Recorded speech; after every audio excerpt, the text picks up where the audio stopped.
Hello, and welcome to another magical conversation. So, this week, guys, it has been better.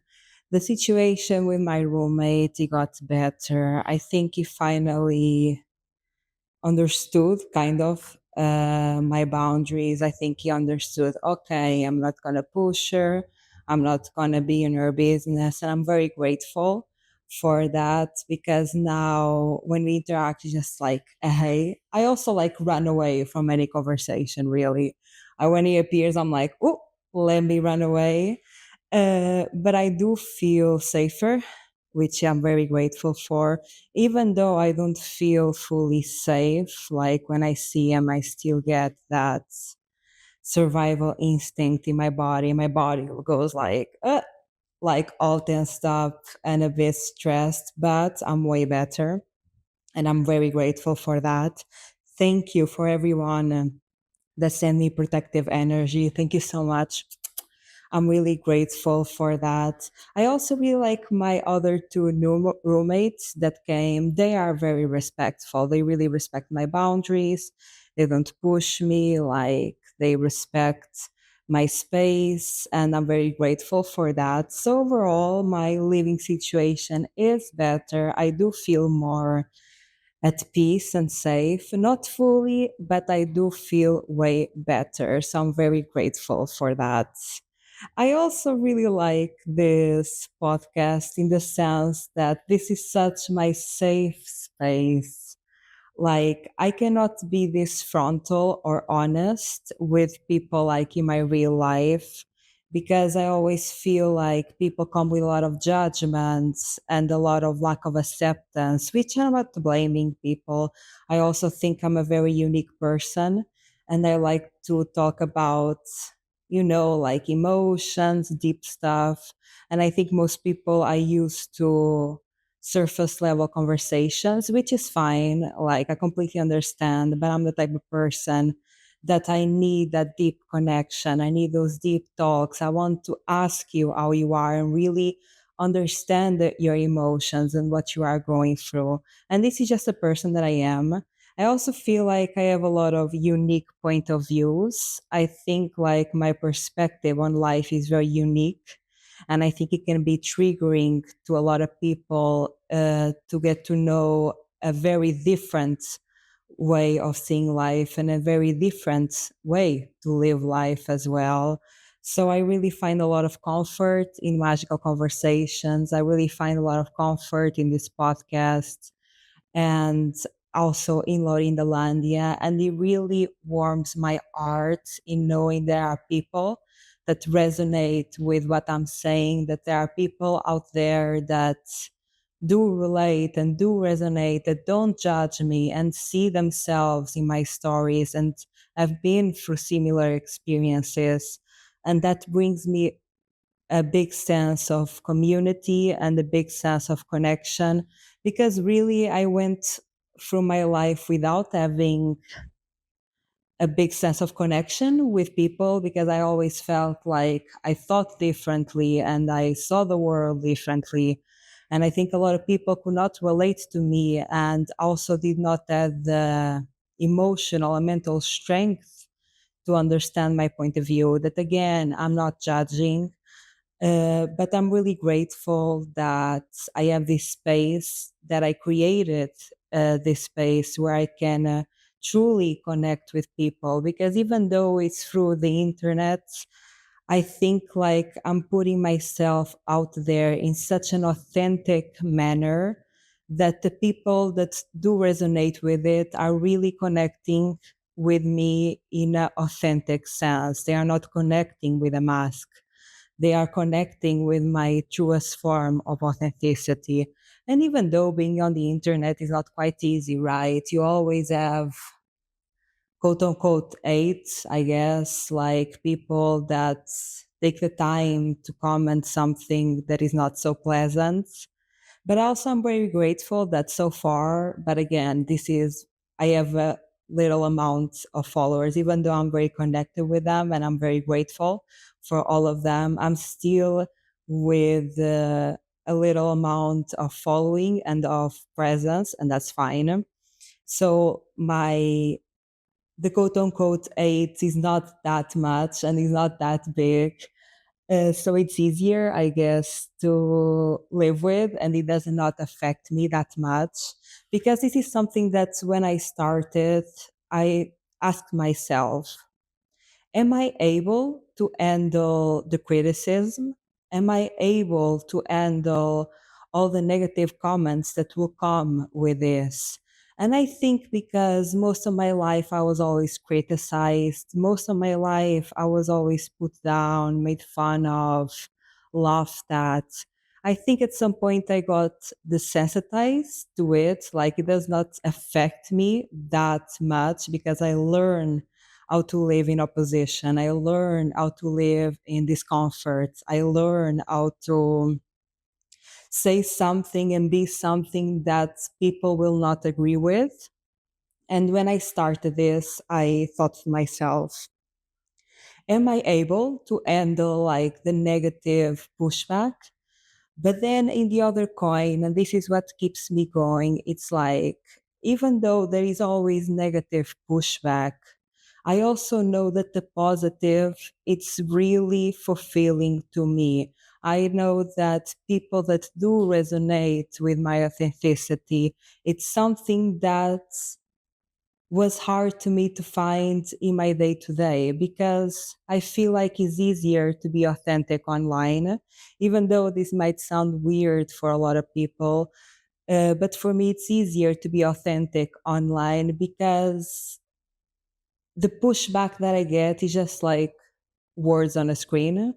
Like I'm not physically with these people. I like my physical safety is not in danger. Like my safety will remain. It's just where I put my focus on. Like when I receive negative pushback, especially on YouTube, that's where I get the most negative pushback, like it comments and stuff like that. I read the comments, I scan them, and if I see it's a vibe, like it's my people, if I see okay, it's my people, is the people that understand my message, that resonate with my message, I interact. And if it's someone leaving like a not so pleasant comment, I ignore. I don't read it at all. I'm like, no, not gonna let this enter my mind state. And that's something that I'm very grateful for, that so far I've been having the strength to remain authentic and having the courage to speak my truth and share my vulnerability and share my authenticity, even though that it brings me a lot of shame. Sometimes it brings me a lot of humiliation. There are a lot of things that I speak on here, especially this podcast, that I have a lot of shame about. But at the end of the day, it is me. It is who I am. And when I started this, I really wanted to start creating a life of authenticity because I was wearing a mask to protect myself. I was wearing the mask like, yes, I have everyone's opinion as well. Like, my point of view is like everyone's. I live my life like everyone else. And I did that as to protect myself because I felt like a lot of times where I would share my vulnerability and my authenticity, not only I felt rejected by the people around me by doing that, but sometimes, and this is where I think it came the most fear and the most sense of danger, I felt like people almost got defensive and aggressive with me just because I had a different point of view. And I would, when I share my point of view, is not saying I'm right. It's not saying follow what I say. It's just literally for me sharing, and you can share yours, and yours can be different. And I'm not judging at all anyone because also I don't have the most righteous life. I don't have the most perfect moral life. I made a lot of mistakes. Went through a lot of things that I'm not proud of. And when I share my opinion and share my truth, this is not to say this is a be all and all, but is for me is a source of inspiration like any other person. When any other person shares their truth and shares their vulnerability, for me, is a way to be inspired, is a way to see other perspectives, to learn about other ways to view the world. So I do feel very safe in sharing my authenticity and vulnerability here, even though, of course, it always comes with pushback. But at some point, I think I learned how to be okay with pushback. I learned how to be okay with not being accepted. I learned how to be okay with being disagreed on, because that was all my life. Actually, I think I can handle criticism better than I can handle like someone praising me. Like when somebody starts to like, yeah, like compliment me, praise me, I'm like, I don't know how to deal with this. I don't know how to hold this space to that. Like criticism, I'm very desensitized to it. Like because yeah, growing up, I was always criticized. My parents were always criticizing me, right? I was always being made fun of. I was always being challenged in that sense. So I think I became quite used to it. I became quite used to being, yeah, to have a negative reaction from people, which of course, this was not easy, but I think I'm very grateful in that sense that I became a person that is like, I learned to accept myself to the point that, hey, if you criticize me, like I understand and I'm not going to take it personally. I'm not going to question my sense of worth. I'm not going to question my sense of self. I just learned through life that I am not for everyone.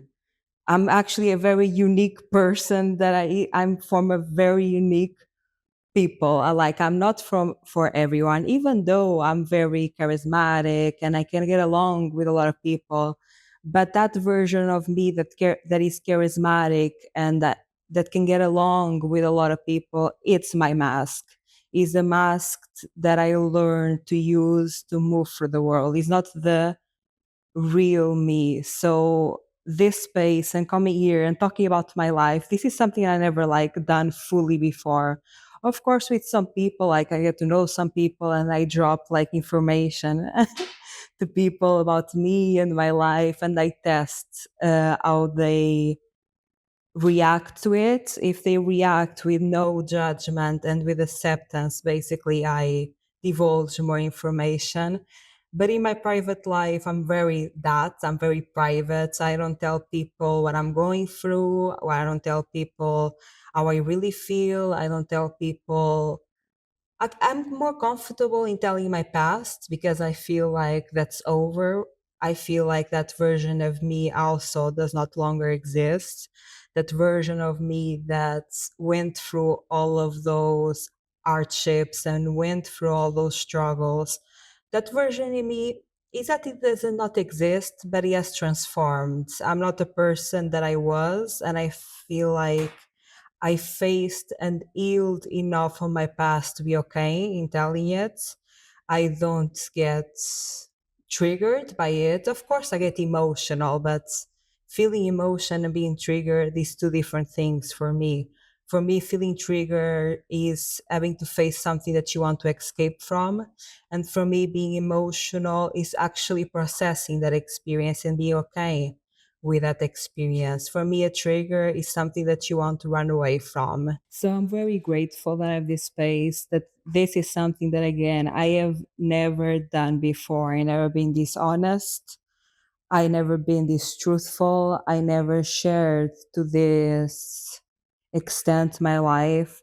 For example, this situation with my roommate, this will be something that I'll not share probably with anyone, because probably the response I'll get is like, oh, it's not that bad, you are overreacting, like those type of responses. And I'm like, okay, like it's not that bad to you, but for me it is. You can call me sensitive, you can call me whatever you want, but this is me.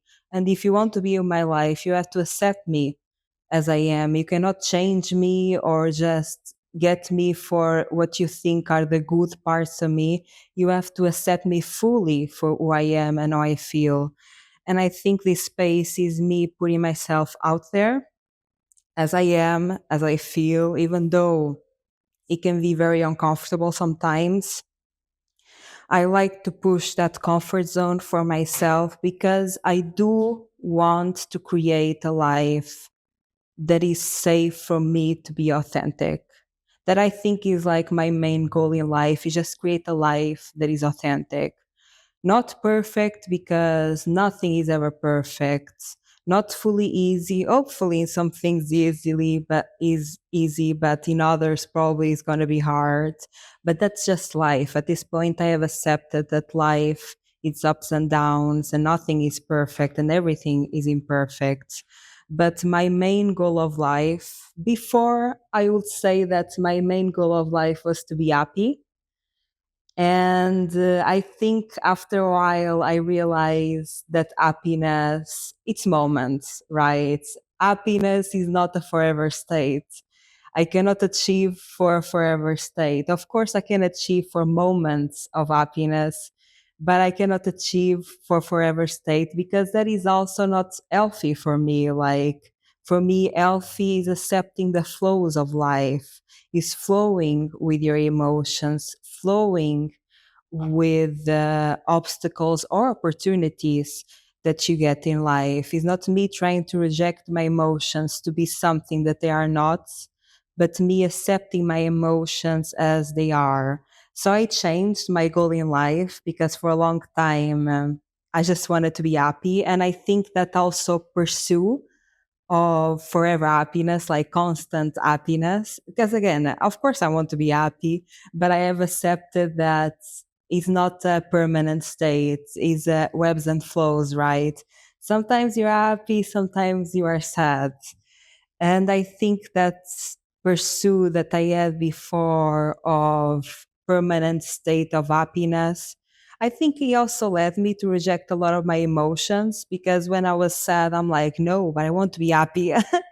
So I like try to reject and accept, reject and try to distract myself with other things so I could achieve that permanent state of happiness. And I think I did that a lot with like partying, alcohol, substances to achieve that constant state of quote unquote happiness because that was my version of being happy, right? Was to escape my sadness, was to escape the strong emotions and the intense emotions that are considered by society, quote unquote, not good emotions to feel. And when I realized that, yeah, happiness comes and go, and that's okay. Like, I don't need to achieve for this constant state of happiness. I realized that my goal in life is to live a life that is authentic to me. And what I mean by authentic is fully accepting myself as I am in this moment. Of course, we are always changing, and it's okay to change your mind. And it's okay to change your goals because you grow, you learn, you overcome. And I think in a lot of ways, for me, being authentic is just a state of non resistance, a state where I don't have to put limits on myself, where I don't have to measure myself, a state of just being and accepting myself for who I am. And I realized that was like actually the most important thing to me because, again, growing up in a household that was very controlling, I think that wounded part of me now I don't want to be controlled. I don't even want to control myself.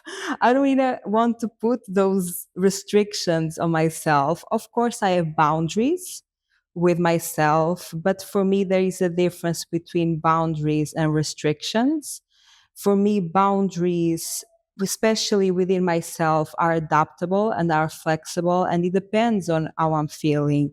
For example, I have a boundary with myself okay, like if you are tired, for example, you are not going to spend a lot of time, for example, with people that are not reciprocating your energy. You're not going to invest your energy into people that are not giving that energy back. Not only when I'm tired, but honestly, always. But of course, like this is my sense of boundaries. Sometimes I will allow myself to do that just because in that moment I feel like it. For me, a restriction is like a hard boundary, inflexible, and I cannot cross it. And I really can't do that to myself. Like I'm a type of person that I need to let myself just be and let my body do what it wants and let my emotions do what they want, even though that I know probably there is not the healthiest for me, even though that I learned in the past, yes, this is not going to lead me to a good outcome. But if I really want to do it, I let myself do it because, in a lot of ways, I'm not as scared of failing. Again, is the thing of learning how to live an authentic life. I'm not as scared of failing. I'm not as scared of doing something, for example, that I know probably will be unhealthy to me, because I also learned that, again, life is ups and downs. Not everything is going to be perfect. I think the most powerful tool that I have here is to know how to be there for myself when things are not good. When things are going down, now I learned how to be there for myself. And I think learning how to be there for myself, learning how to support myself through the hardships and the hard times and the obstacles and the struggle, that was the powerful tool that I have in my tool sets. I think when I learn to be there for myself and support myself and love myself in the hardest times of my life, I really became less scared of falling down. I became less scared of failing. I became less scared of going through it. And I let myself take more risks in life. Of course, I have areas of my life that I'm more risk taking than others. For example, I feel like I'm very risk taking in terms of my passions, my projects, my career, stuff like that. I think I'm way more risk taking. With people, I think I still have a lot of fear with people, and I learn how to set boundaries with people. And again, this is my form of authenticity, and it's different for everyone. We don't all need to be the same. And I think it's beautiful that we are not all the same. I think it's beautiful and complex and deep and profound that we are all different. I think a lot of times I come off to people as, like, when I speak about my passions and when I speak about my mindset and when I speak about my ideals, I think sometimes I come off to people like, you should follow this. And that's not really what I'm saying. I'm just sharing, just for the sake of sharing. I'm sharing because I love to share. And I love for people to share, like, share your mindset with me, share what works for you, share how you view the world. I really don't have a sense of judgment because I made a lot of mistakes in my life. I was a person that I was not proud of. Like, I'm no one, absolutely no one to judge anybody. And I understand where people are coming from. I do understand their point of view. Even though it's not my point of view, I'm not going to ever judge yours. I accept you as you are because I accept myself as I am. And I think a lot of times, I think it's a projection from people. I think people, this is another thing, because I think I have such a different way of seeing life than most people. I think people have a struggle humanizing me. I think people sometimes put me on a pedestal, and personally, I don't like to be put on a pedestal. I know for many people this is, like, again, weird thing to say, But I think when we are put on the pedestal is a way of dehumanizing. Like you're not seeing my full humanity, because seeing my full humanity, seeing the imperfections, seeing the things that I'm not good at, seeing the things uh, that make me human, like my flaws, my imperfection. That is what makes me human. And I really try to be frontal about my flaws. I really try to be honest and upfront with how flawed I am. And again, I think it all comes back also to childhood, because I was so criticized. I became really comfortable in criticizing myself. Now I don't think I do it in such a negative manner. I don't see as criticizing myself now. Before, yes, for sure, I was very critical of myself. And now I have a lot of negative self talk and a lot of negative self discourse towards myself.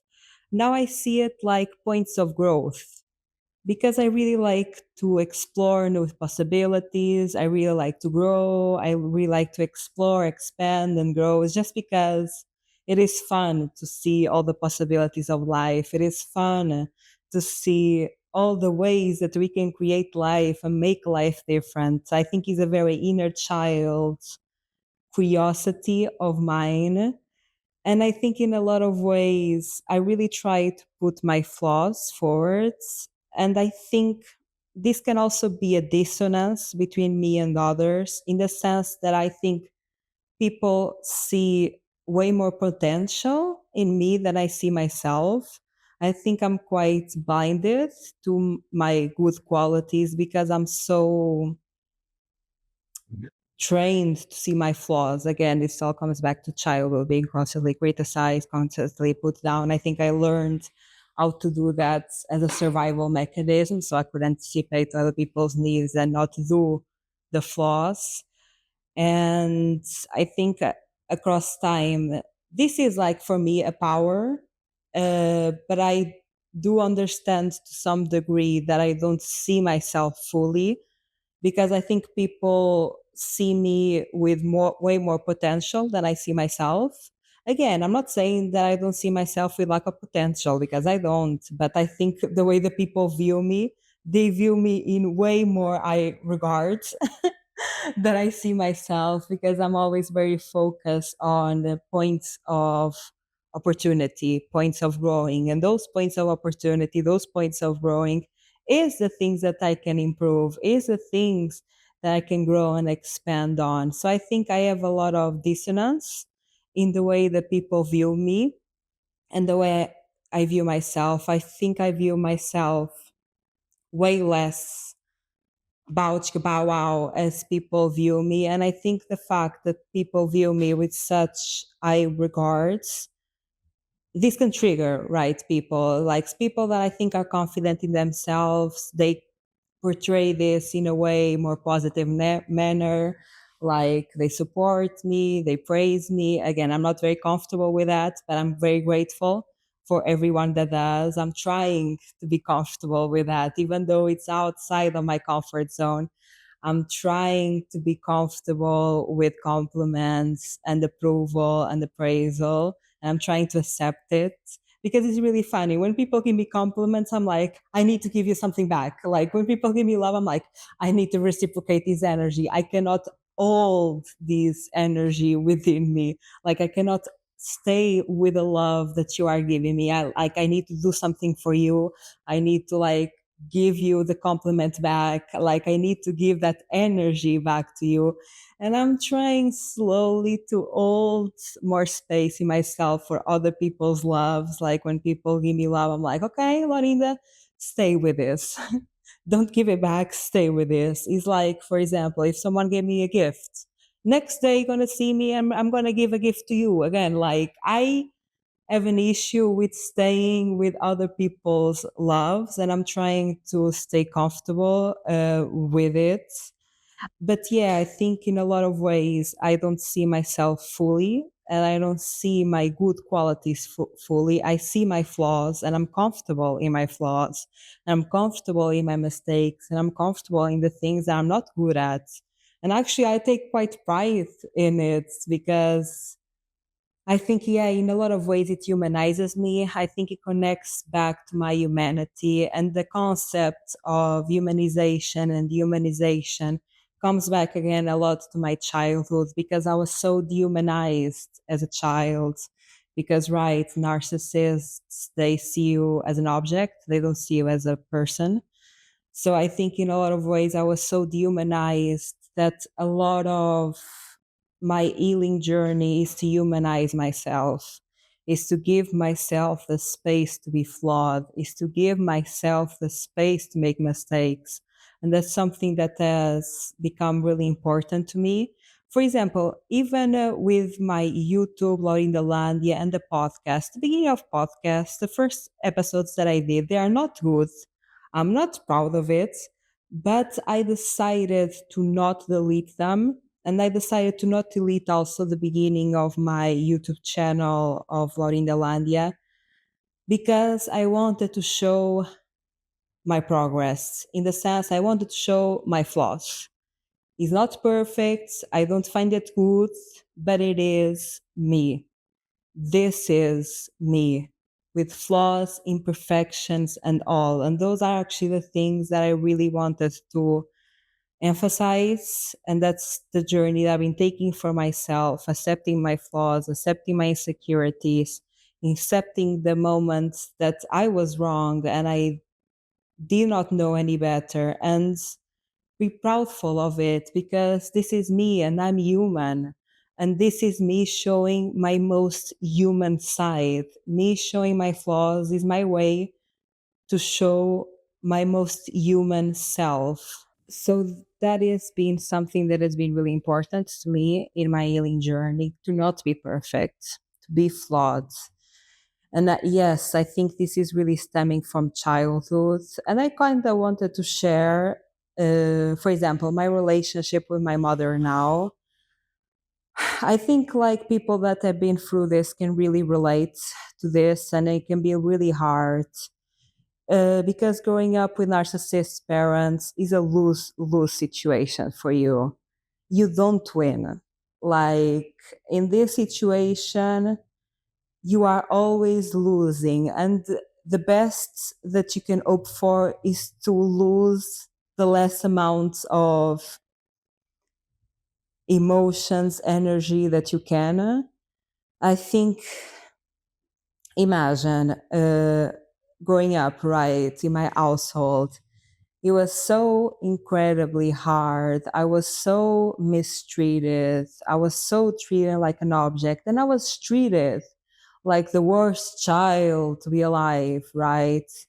And I made such an effort to leave that house because I also was leaving that house and distancing myself for my parents because in my mind at the time I thought, I'm such a bad child to them. I feel bad for them.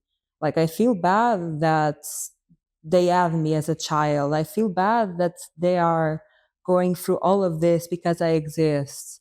And when I left their house, I felt really shocked by their response because to some degree I thought they would be happy for me leaving because I was such, like, always a bad child. I was such a menace all the time. Everything that I ever do, no matter how much I try to be the perfect child, no matter how many restrictions I put on myself, no matter how much I was silenced, no matter how much I hold down my emotions, I did not express them, no matter how much I could be an object, basically, it was never good enough. I was never good enough. I was never good enough for love. I was never good enough to be heard. I was never good enough for anything, really. And when I left my parents' house, I was shocked by their response a little bit because I thought to some degree they'll be happy, basically, that they will finally get rid of me. And it is really, it's really hard because my father is not alive anymore. And in that sense, I know this kind of sounds disturbing to many people. My father not being alive, it was a blessing in many ways. I felt even though it was very hard at the beginning because it was my first time dealing with the concept of someone not being alive anymore, that was really close to me. It was the first time dealing in that sense with grief, because I think we deal with grief in many different ways, in also for many different causes. I think you can grieve a lot of things, like someone doesn't need to not be alive anymore for you to go through the process of grief. You can grieve a old version of yourself.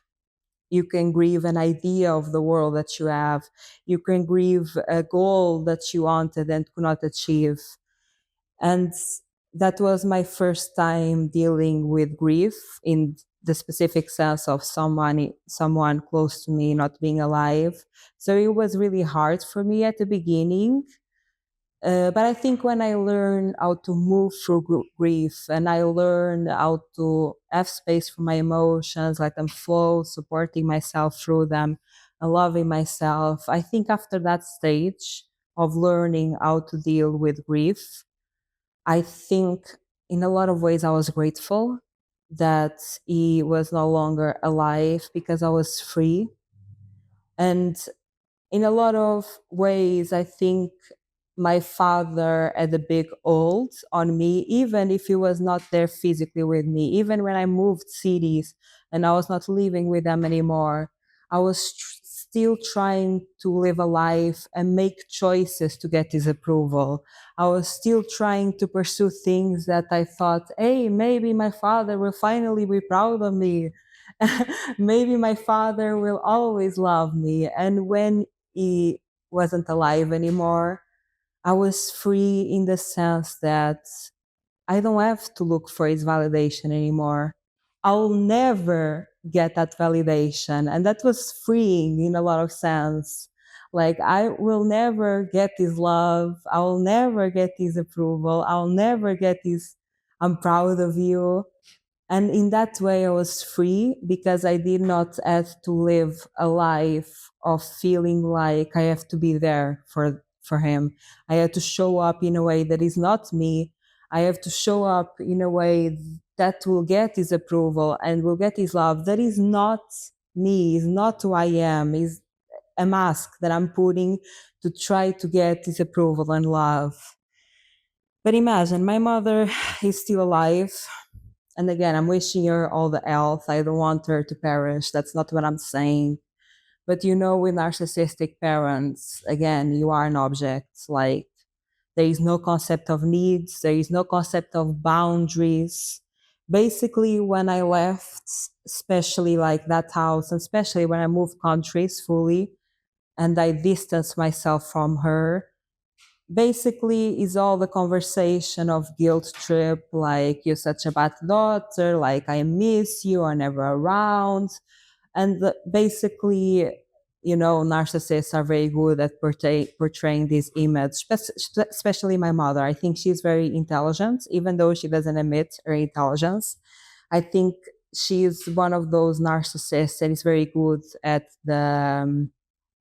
creating this image of what it is, but it's actually not. She's very good at having one source of supply, basically, where she gets all her ego from, and in painting the speedy me image is that image, oh, poor me, life is always a struggle. And she's very good at getting the pity from others, and they see her as this saint and this poor woman that struggles so much, because they are not seeing and are not willing to see, quite honestly, my the reality, like what actually reality was and how actually she is as a person.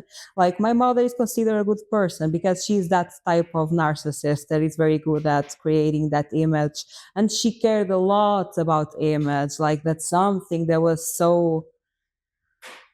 such a staple in my life growing up. Everything was about image. Like, I learned very early how to conduct myself with people, so I would not show a quote unquote bad side. So I will not show the reality. And I remember being very little. For example, when you are in school, like in your first, second grade, whatever, at the beginning of school, and you write texts about your day, And I remember writing these texts, just, you will do that to train your writing, to learn how to write, basically. And I remember writing these texts, and I was being honest, and the way that I was portraying it, because it was my normal, I did not thought that it was bad at all. I was just like, portraying my reality as just writing how my day was. And I remember she would get very mad at me because basically I would speak the truth. Because basically I was writing things that she did not want people to know what was happening in our house, and she will not want people to know how she really was. And even though when I was little, I did not understand why she felt that triggered by it. I did not understand the response. I learned how to stay away from topics that she'll get triggered, even though that, because for me it's normal. I did not see nothing wrong with what I was saying. I was not writing it or saying it knowing that this is painting a bad image for my mother. Because again, I also don't think it's like big things. Still today, I don't think I was like saying anything crazy. I was just saying, like, for example, my mother denying me something, for example, me wanting to eat something and we couldn't, or for me wanting to do something and she will say no. And I don't think that's much of a big deal, but for her, it was a big deal. And this image of portraying how the family was, that was so diluted and so distorted. And I think in a lot of ways, yeah, I think a lot of people that grew up around narcissists can relate to this. That is, you are alone in this. Like, if you grew up in this system and you do not become a narcissist, basically, if you are not indoctrinated to the point of becoming a narcissist, you are the bad person. Like, you are the one to blame it all. Like, you are the bad child, you are the evil person, you are defiant and a rebel, and you don't conform to the rules, and that's bad. And I think, like, until this day, basically my mother created a lot of flying monkeys. Like, everyone that knows my mother becomes very easily a flying monkey, because if they don't become a flying monkey, my mother will basically do the thing of the fear. She will instill fear in me, so I won't connect with people that she cannot control.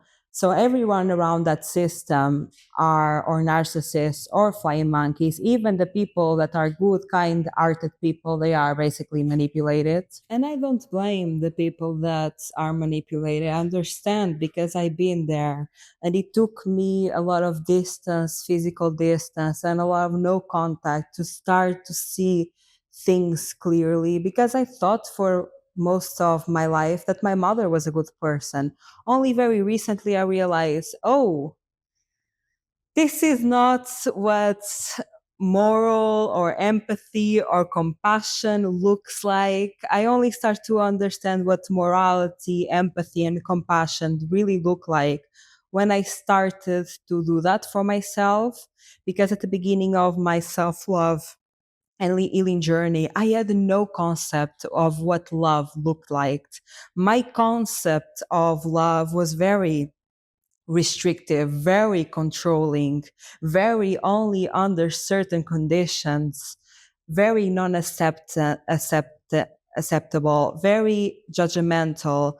And I think I really had to go through a lot of healing and a lot of understanding what unconditional love really looked like, for me to understand that my mother was not a good person, that my mother did and does a lot of things to hurt me and hurt the ones closest to her.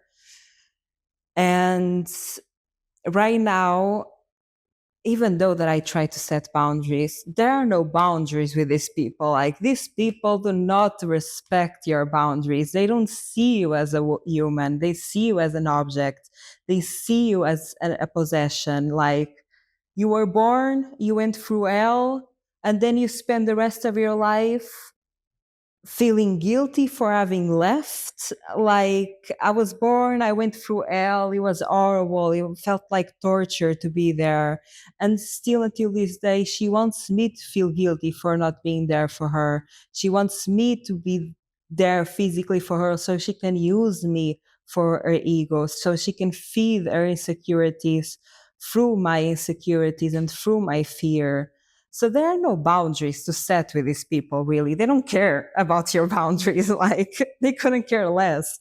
All they care about is to use you in the way that is most beneficial to them. So of course I've tried many times to set boundaries with my mother, like, hey, I feel like I need distance from you. I feel like I don't want to talk to you.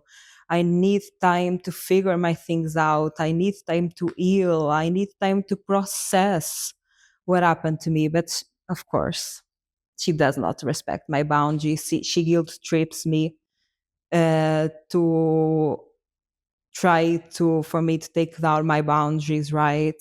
So basically she texts me, she tries to call me, and she sends all these text messages, and then she tries to guilt trips me for me to respond to her text messages. And it's really hard because, yeah, in this situation it's a lose-lose situation.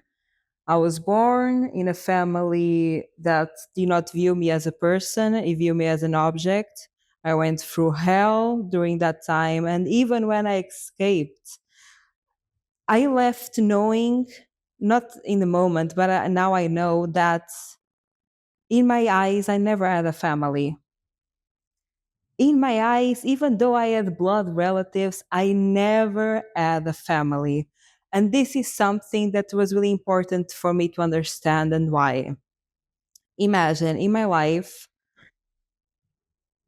I don't envision myself having kids now. I don't envision myself now creating a family.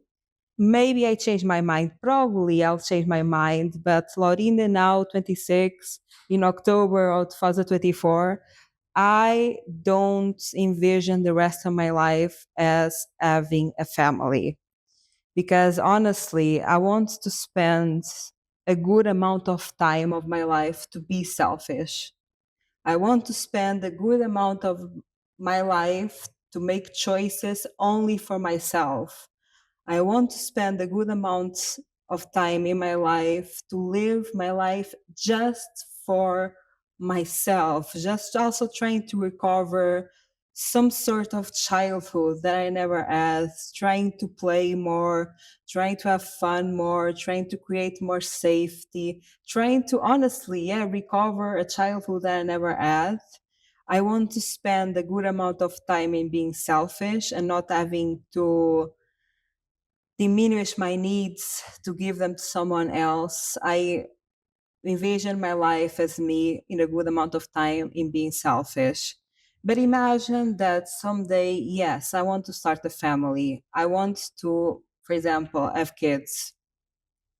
It is really important for me that I don't see my blood relatives as family, because I want my concept of family to be different.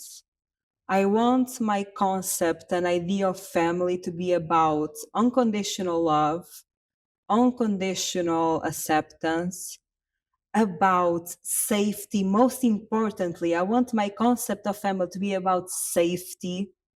And I want my concept of family to be about respect and boundaries. And I think in a lot of ways, me seeing my blood relatives as not family is a way for me to not continue the generational trauma, is a way for me to distance myself from that concept so I can start a different way of raising a family, of creating a family. Because again, if I have kids, I know I'm not going to be perfect.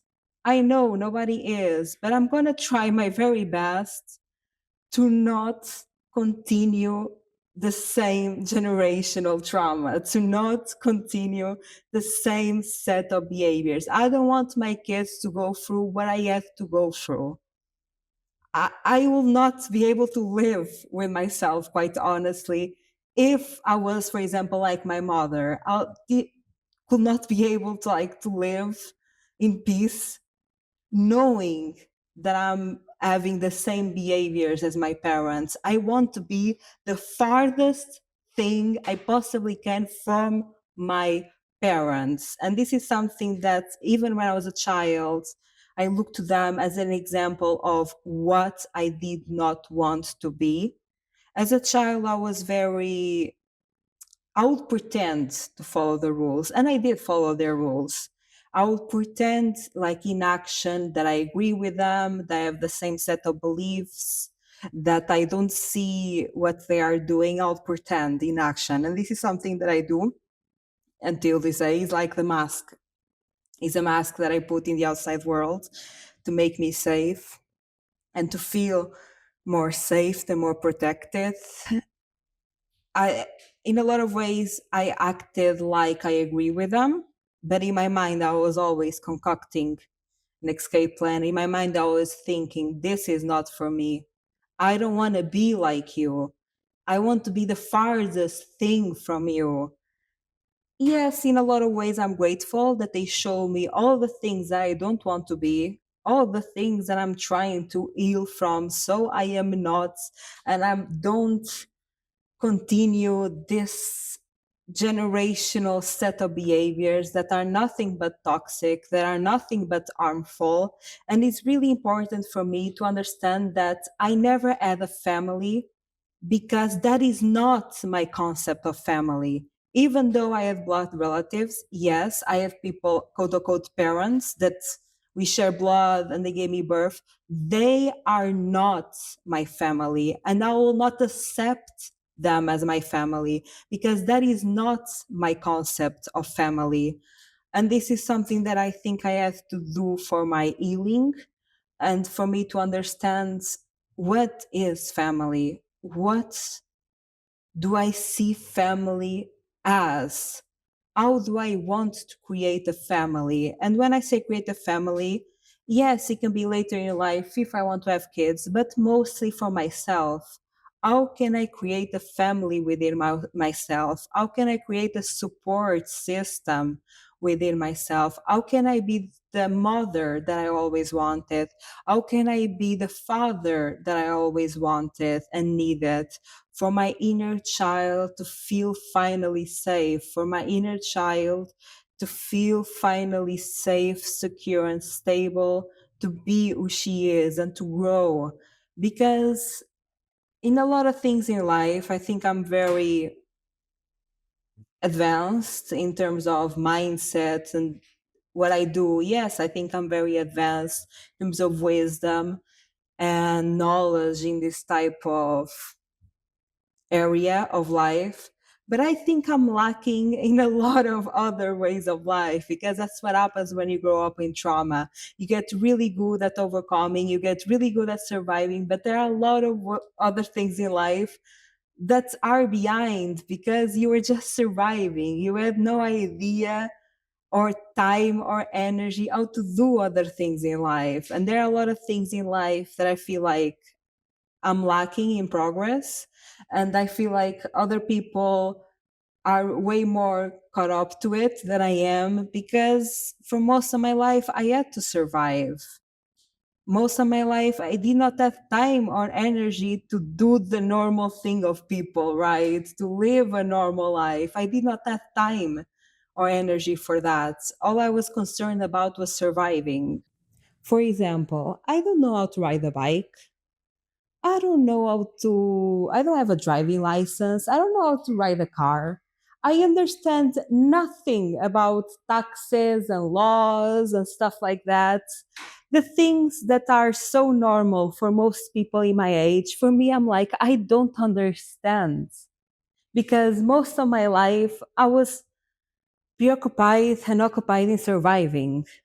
And yes, he gave me a lot of knowledge in terms of life wisdom, gave me a lot of knowledge in terms of healing and overcoming. And that's what I do. And that's what I'm best at because my whole life, my whole energy, my whole time was dedicated to that, how to survive, how to overcome, how to heal, right?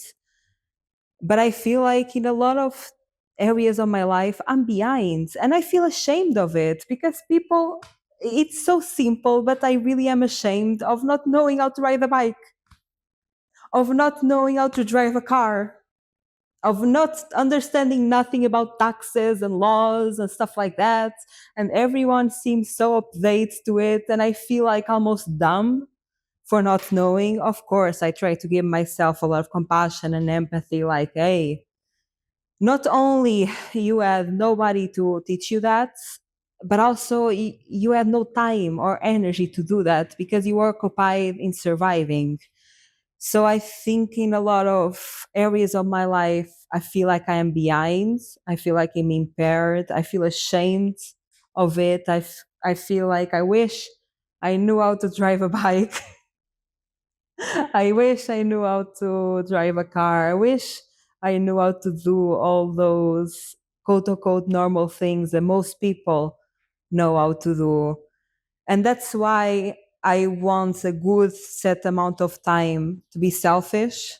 I want a good amount of time of my life to learn and get caught up to the normalcy of life, to like what other people, most people know how to do and I don't. And in a lot of ways, I think also this selfish era, I am slowly coming to terms with going full no contact with my mother. Basically, I'm thinking not now, probably in the distant future, to fully block her. And when I block her, I need to be okay with not seeing her ever again, not being with her ever again. And I have, it's a grieving.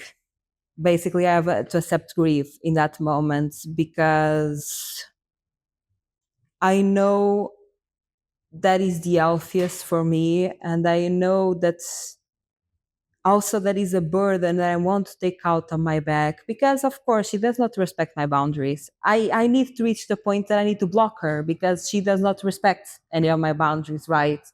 So she's always texting me and calling me and trying to guilt trip me, trying to create fears, trying to create insecurities. And because she does not respect my boundaries, I think I have to reach the point of blocking her. And when I block her, I think I have to block all of my family because I'm afraid that she will, yeah, convince others to reach out to me. I have to block basically everyone that is in contact with her because I really want that chapter of my life to be over. I really want to close that chapter and to finally move forward. And I think I deserve to close that chapter. I deserve to move forward from that. One, I did not deserve anything that I went through. It's a lose lose situation. This is not easy for me, right? I wish I had a family. I wish I had love, but I didn't. And that's life. And it is what it is. And like my best options now is to close that chapter, never look back, and try to create that sense of family for myself. So I'm really trying to slowly by slowly being okay with grieving my mother, basically, being okay with reaching a point where I block her in everything. And I move forward with my life and I give myself the life that I deserve. And I give myself that sense of support and safety because I feel like while she is my life, she's creating on safety because she is, yeah, like she's passing my boundaries, not respecting my boundaries. And this, I feel like I'm always being pushed back in something that was so hard for me to overcome and to be able to surpass. And I deserve for that fight, for that chapter to be over. I deserve to have a new lease on life. I deserve to give that for myself. And this is a very controversial topic. And I'm really talking to the ones that experience this. You're not alone. I think if you experience this, it's quite normal. And I think we view family in society, like you should always stick together, and they love you. Just because someone gives birth to you doesn't mean that they love you. It does not make any sense. That I don't quite understand why society view equals family as like love and support. No, like most of the times blood relatives,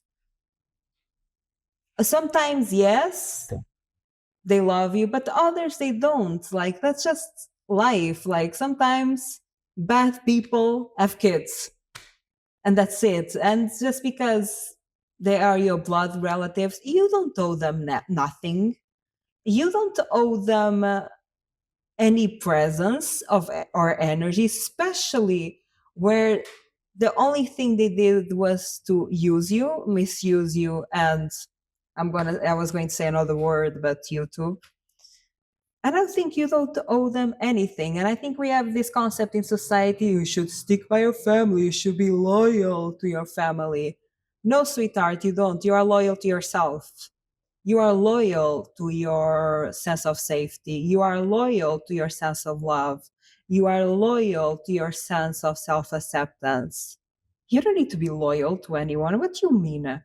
Loyalty is not something that you have to give to people, it's something that people deserve. My sense of loyalty is something that you deserve from me, that you have to work for from me. I'm not going to give you loyalty just because, yes, especially when you all you did was mistreat me. And I think this is puts victims of this situation in a very difficult place where you cannot even speak with people because they're going to shame you, like you should stick by your family. Poor your family, poor them, think about them. Why should I think about them when they never thought about me? Why should I give them something that they never gave to me? Why? I don't owe them nothing. I did not ask to be alive. This is something that used to piss me off a lot. I did not ask to be alive. I did not ask for this. They, they chose for me the life that I lived. It was their decisions and the consequences of their actions that I have to live with. And I don't owe them nothing, and they don't deserve nothing from me.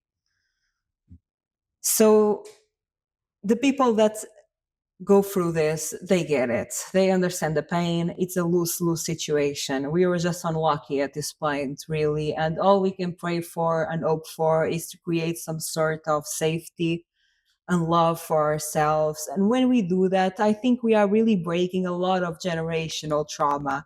When you distance yourself from toxic family members, I think you are breaking a lot of generational trauma, and you are allowing, for example, yourself or the kids that you have or might not have or will have in the future a chance at safety, a chance at love. So I think distancing yourself from toxic family members is quite beautiful, and is an act of love. It's an act of love for yourself and for the kids that you might have, for the people that you might encounter, for the relationships that you're going to have in the future. It's an act of love for them. And I think we should normalize more distancing yourself from your family. We should, when somebody says, hey, I'm distancing myself from my family or I'm having issue with my parents, we should not judge them. We should be there for them and say, hey, it must have been really hard for you to get to this point where you feel like this, because nobody leaves their family because they want to. Nobody leaves their family because, yeah, wow, today is sunny and I'm going to distance myself from my family. This is a lot of pain that goes into. This is a lot of suffering that goes into. It's a lot of rock bottoms that you have to go through to even reach this point. Like they really have to push you to a point of no return for you to leave, because you are giving up a whole sense of community. You are giving up your family. You are giving up your almost foundations. It's you and you alone when you do that. Nobody takes that decision because it's easy. Nobody takes that decision because what they have been through was something that was easy to bear. People take this decision, and people make this decision because they have reached their breaking points. It's a lot of suffering and trauma that goes beyond behind making this decision, and we should support more people that are deciding, yes, I'm distancing myself from my family.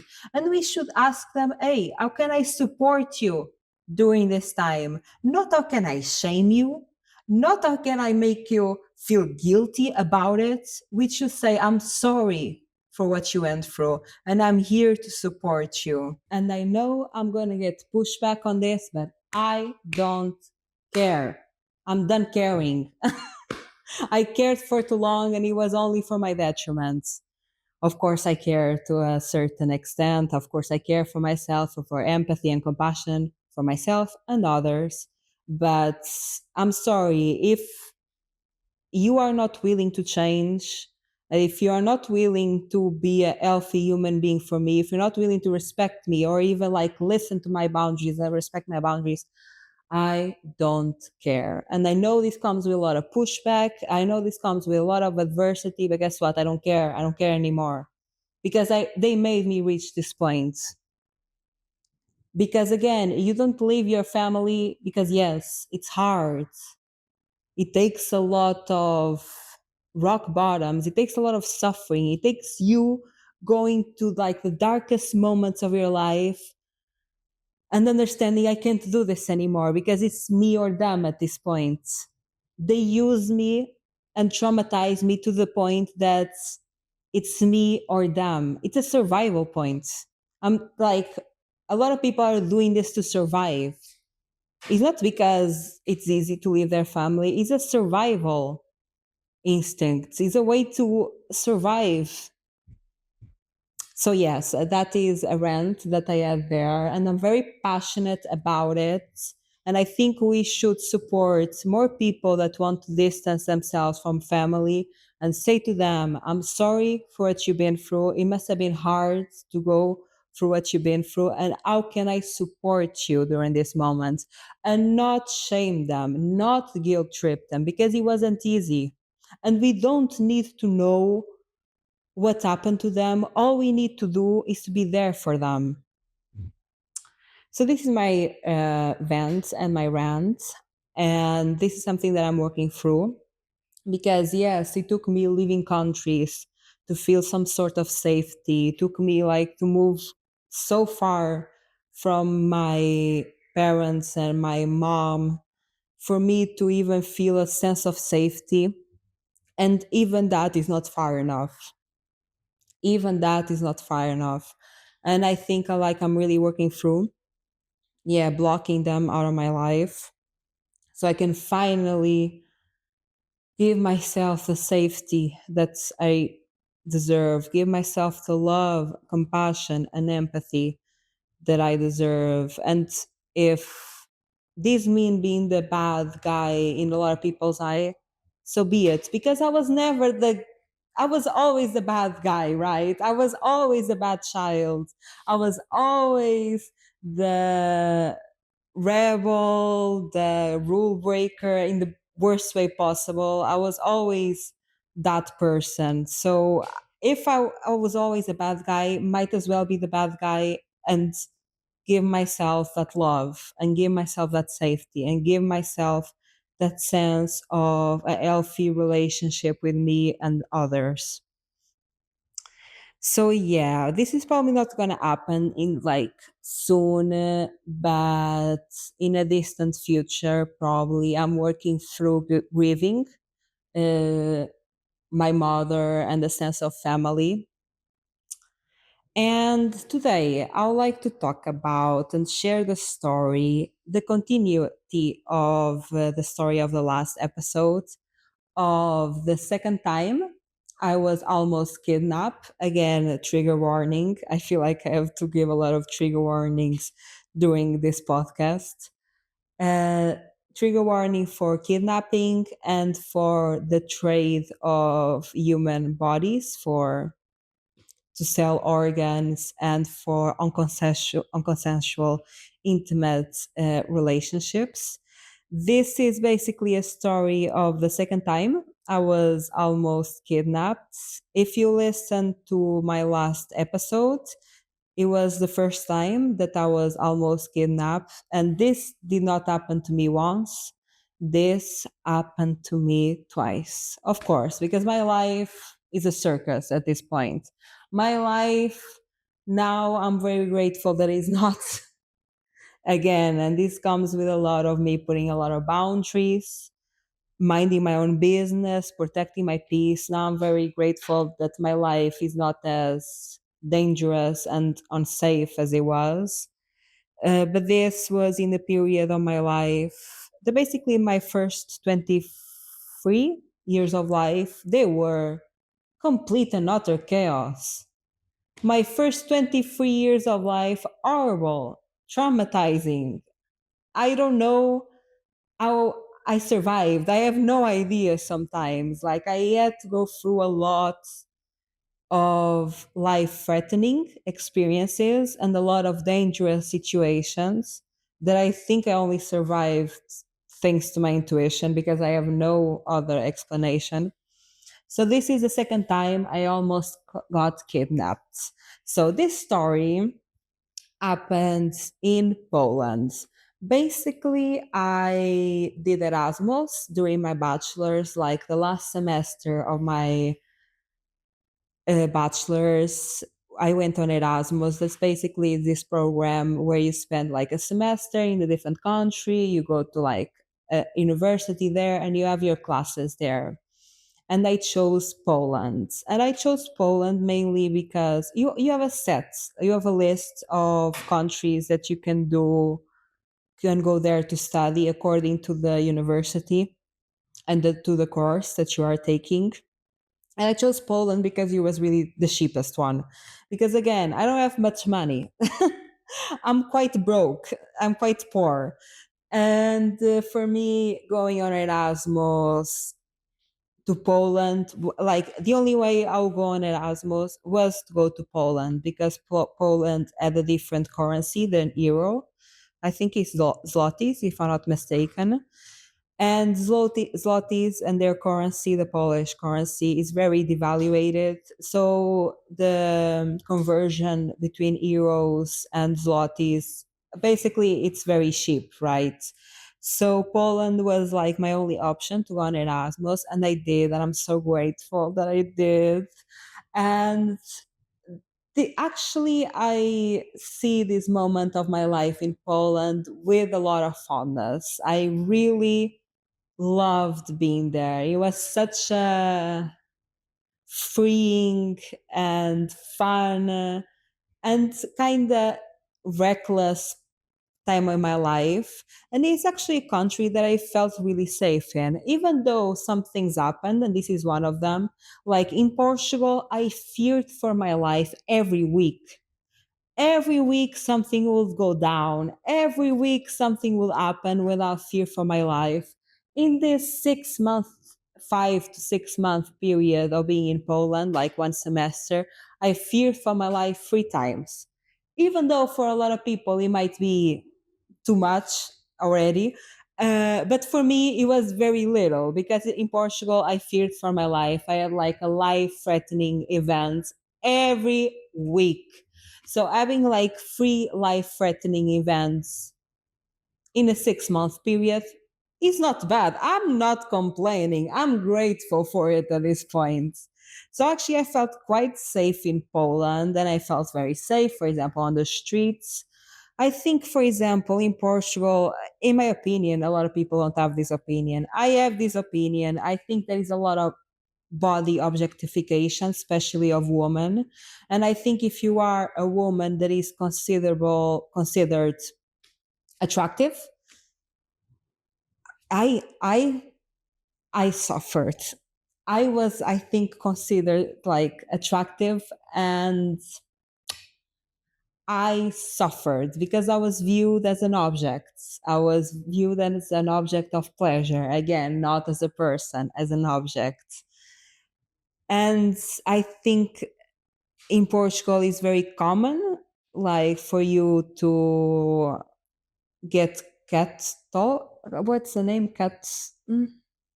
cat cults. I don't know if this is a name. Like when people on the streets make like dirty remarks towards you, and like it was very common. For example, if I went out in the club, it was very common for like random guy to like grab my ass, touch me without my consent.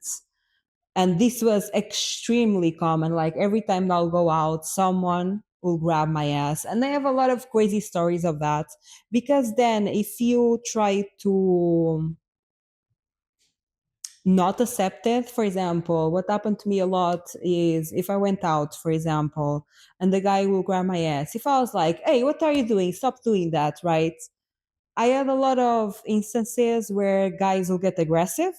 And th- this is a story for other podcasts where like I almost got punched in the face, or I almost got physically attacked because I was setting boundaries and being like, hey, I'm not an object for your pleasure. I'm a person. You cannot do this without consent. What's the problem with you? And when I would contest and when I would try to defend myself, because they view you as an object of pleasure, because you're not a person, you don't have boundaries, you don't have needs, because they view you as an object, like they feel entitled to your body.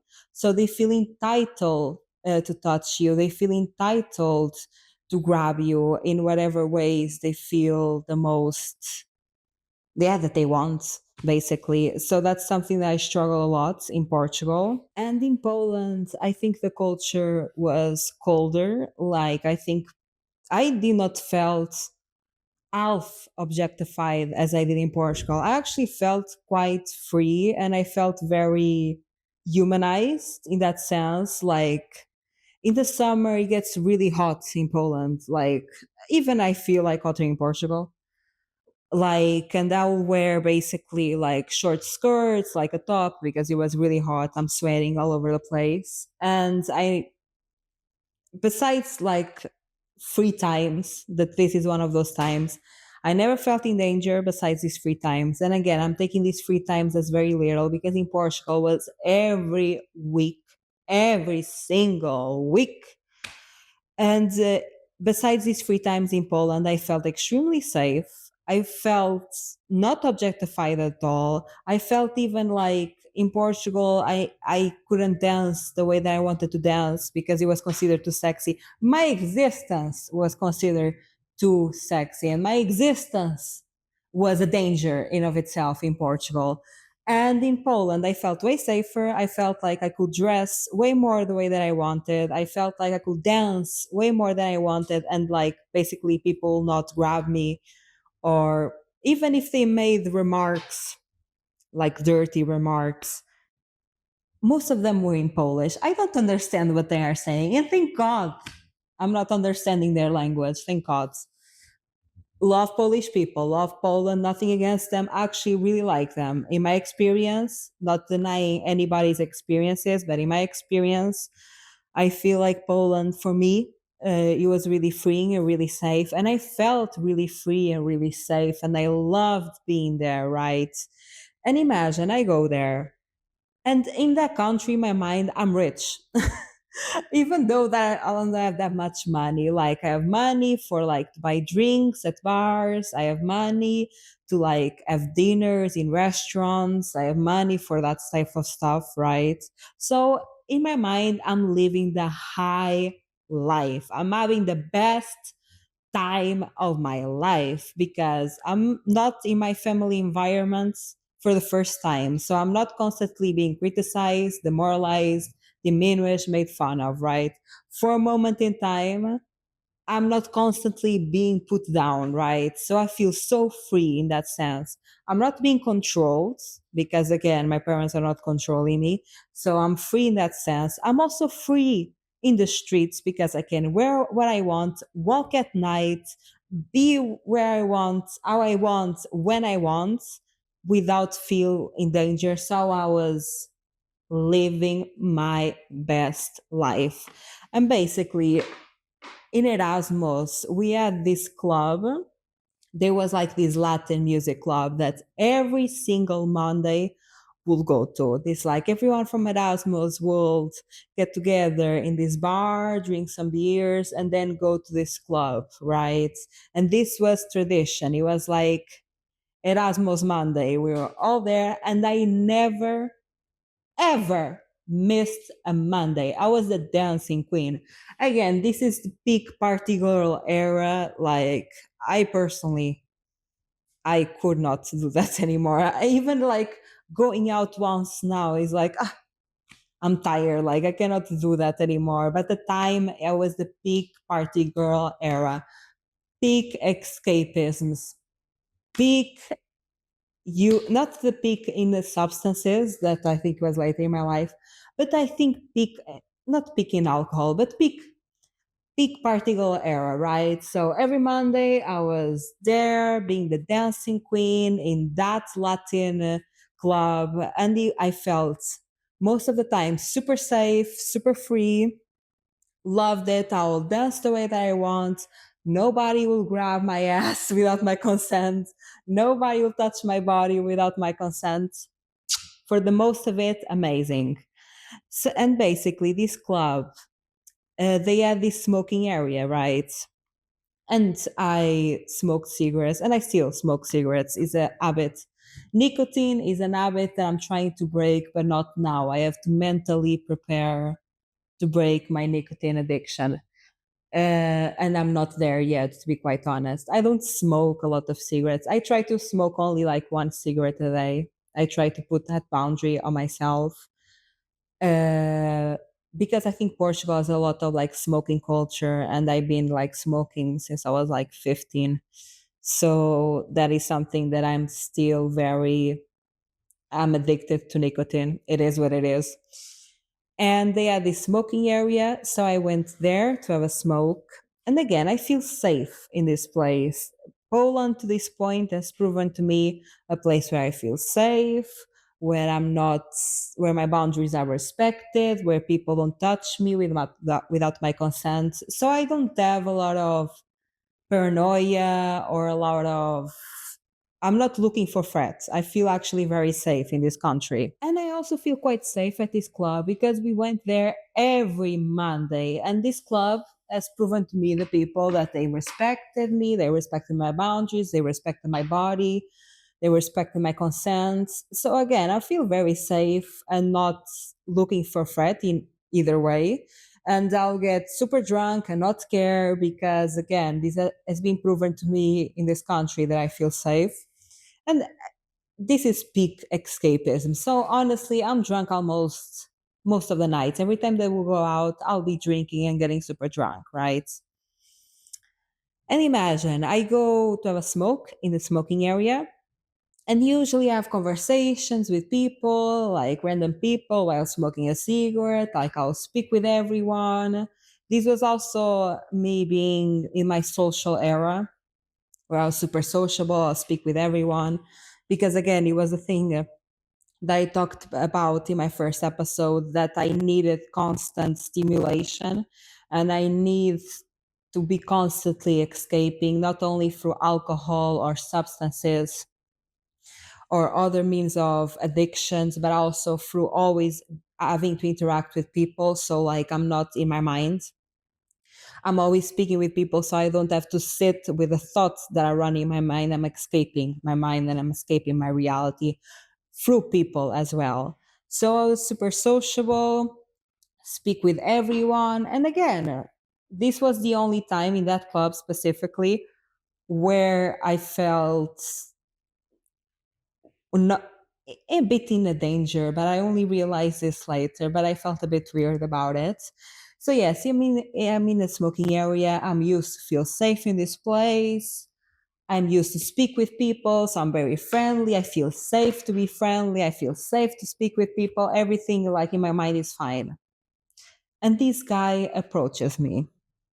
So I'm like smoking my cigarette in the smoking area, and this guy comes to me. This guy was the first time that I saw him at this club.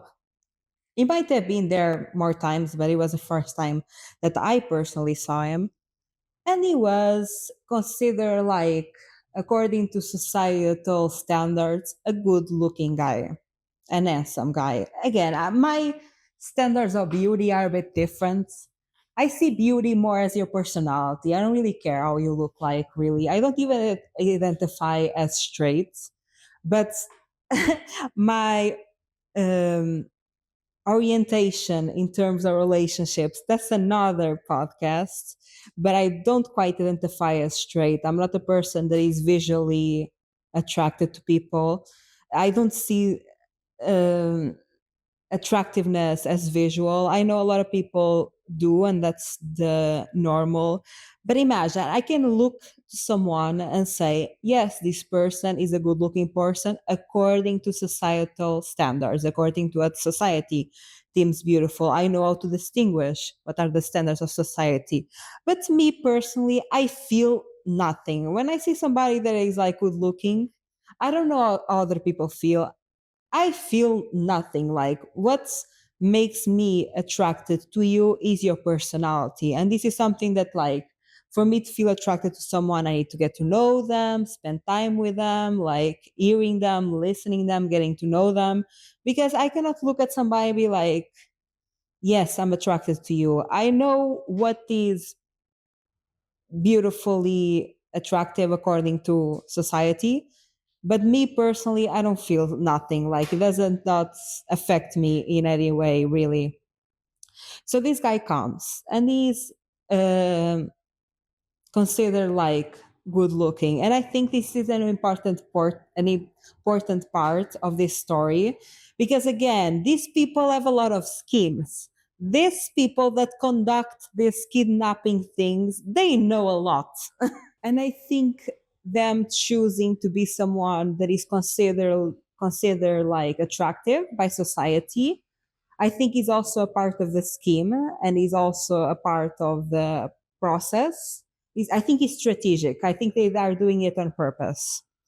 So this guy that comes up to me, very beautiful, considered like to society, right?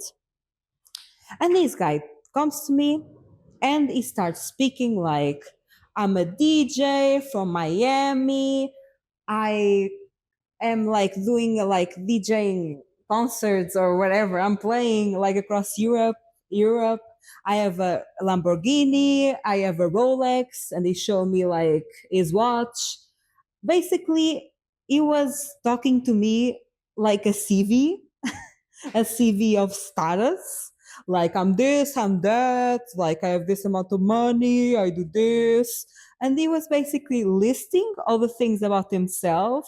And he was very status driven. And basically like, yeah, DJ from Miami, I'm playing all over Europe. I have a Lamborghini, I have a Rolex, da da. And then he was like, do you want to come home with me? And imagine, during this interaction, the guy is not that close to me, he's not far away, but like the guy is keeping a distance between my body and him, he's keeping a respectful distance between our bodies, right? And the thing is, in my experience, when a guy wants to be with you and like flirt with you and take you home, they usually do one of two things, or sometimes is both the two. They usually come to you and they're like, hey, what's your name? How old are you? What are you doing here? What are you studying? Like they usually ask questions about you, right? Or they try to get physically in touch with you, like they try to put a hand on you, they try to come closer physically. They usually do that, one of those two things, right? But this guy literally came, did not ask anything about me, and he was just like, DJ from Miami, I'm DJing all over Europe, I have a Lamborghini, I have a Rolex, you want to come home with me? And I'm like looking at him like, what? What is happening? Like, I'm like, well, and I'm like, no, thank you. And it like accepts it and just walks away. And then like at the moment, I find it very odd. I was like, this guy, This is really strange. Usually, when guys flirt with me, they ask about me, they ask, like, yeah, like my name, how old I am, what I'm doing there, stuff like that. Or they try to like physically come close to me. And this guy did nothing of these sorts. And I was like, this was really, really strange. But I'm like, okay, I'm not going to think too much about it. And at the end of the night, when the club was closing, because yes, I stayed not all the nights, but most nights I stayed until the club closes because, again, Dancing Queen, peak party girl era, peak dancing girl era, Dancing Queen, Dancing Queen. That was me. And at the end of the night, people are leaving, and I see the guy leaving with this girl that, imagine, I did not know this girl, but I have seen her around. Like, her face was kind of familiar. I never spoke with her. I don't think so. Like, I never interacted with her, but the face was kind of familiar, right? And I don't think too much of it. I thought my interaction with him is weird. He went home with another girl. But again, I'm not thinking this guy is kidnapping people. I'm not thinking that, because also that's another whole other topic, because people like to call other people dramatic. People like to call me dramatic. But I'm like, these things happen.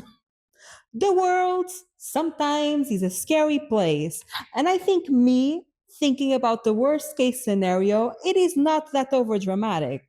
If you think I'm being over dramatic, you are kind of privileged because you had quite safety, a lot of safety during your life to think that me being overly suspicious and overly paranoid is me being over dramatic. I'm sorry, but I think the world has proven to me to be quite a dangerous place. And I'm really suspicious of people, and I don't trust people. And I think in a lot of ways I have a reason to. And the world sometimes is a very scary place. And I'm not being over dramatic. And you think if I am, you were very lucky in life. But yes, like, I think a lot of times I think the worst, and then I gaslight myself, like, oh, you're being crazy, Laurinda, you're being too over dramatic. And then I'm actually right. Is me, again, not trusting my intuition because I know more than I can begin to understand. I've been gaslighted to the point that I gaslight myself. And I need to stop doing that. And I'm not excusing myself anymore for having a right intuition. But yes, I find it very weird, but right, I'm not fully thinking the worst case scenario because, again, I also don't allow to myself to think the worst case scenario because I was projected that I was crazy and over dramatic and whatever. That's a whole different topic. In this podcast, in this episode, I'm venting a lot, but I'm kind of liking it. Okay, so this guy goes home, like, leaves the club with a girl, right? I don't think too much of it. I don't think too much the crazy scenario. I just thought, okay, the guy is weird. Something is not quite right here. Something is fishy here. I feel suspicious about this man. But again, I'm not letting myself think about the worst case scenario because I've been gaslit to think that I'm over dramatic, when in reality, I'm speaking the truth. Okay, so this guy leaves the club with a girl. I'm not thinking too much of it. And we in Erasmus, we had a lot of pre-drinks that basically before we went to the club, we would get together and drink. And actually, oh my God, like, again, this is peak party girl era, peak escapisms. My pre-drinks was a bottle of vodka, a tiny bottle of vodka, because in Poland they have like really good flavorful vodkas, like vodkas that almost taste like juice. They barely taste like vodka. So like my pre-drink was a small bottle of vodka, but still a bottle of vodka. Dark times. It doesn't seem like it, but dark times in my life, right? Things that I'm not really proud of, but it is me. So we used to have free drinks, and one of these free drinks, I think, I don't quite remember because again, I'm very drunk during like this moment in time. So my details might not be the most solid, and might not be the most real, but I know to fact that this happens. So I think I'm talking to someone like I think 1 week later. I think we're having pee drinks or at the end of the week because it was Monday. Maybe we're going out at the end of the week or next week or wherever. We're having pee drinks. Me and the people from Erasmus, and I think I was speaking with someone about this, that I had a weird interaction with a guy that it basically came to me and he gave me his CV of status and of attractiveness, I guess. And I found it really strange. And then I saw him like leaving the club with a girl. And yeah, I was telling that story. And someone came to me and told me, there is a girl that basically fit the description of the girl that I saw living with a guy that has been missing for like, I think this was actually the next day or 2 days after, because I'm remembering this right now.